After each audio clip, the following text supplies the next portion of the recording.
coveralls and overalls, I headed to upstate New York yesterday to check out what lies outside of the hustle bustle of the Big Apple.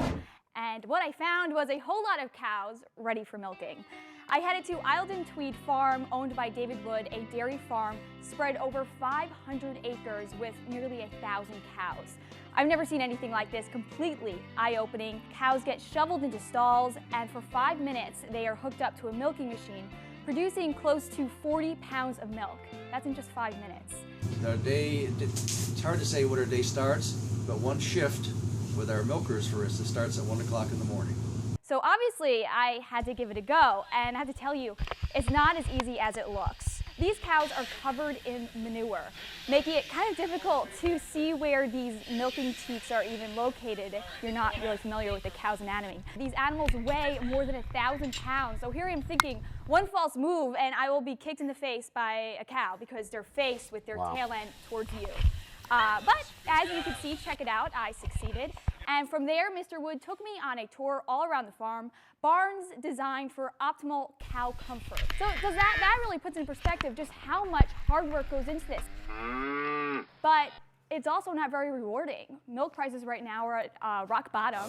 We had as high as $27 to $28 last year, and that was for 100 pounds of milk. The last 2 months, I've had $18 and $17 for 100 pounds. And the prices to sell the milk don't differ too much from Wisconsin and Pennsylvania and other states where dairy is produced. This is supply and demand. It's over and over supply.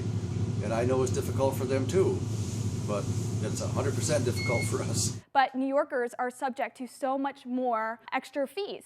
And when you say it could force a lot of businesses to go under, are you including yours? Yes, yes.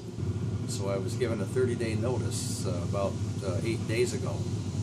So I've been working day and night. Imagine 500 acres of land where these cows are currently being housed, just sold and gone. I mean, it's really depressing. And then on top of that, we're also looking at New York's governor, Cuomo, looking to raise the minimum wage. We think of New York City, we think of the cost of living there, and we think, oh yes, the minimum wage needs to be raised. But then you take it back upstate where the economy is dependent upon agriculture. We're talking billions of dollars that funds the state. That's going to hurt us, especially upstate. We're not like the city.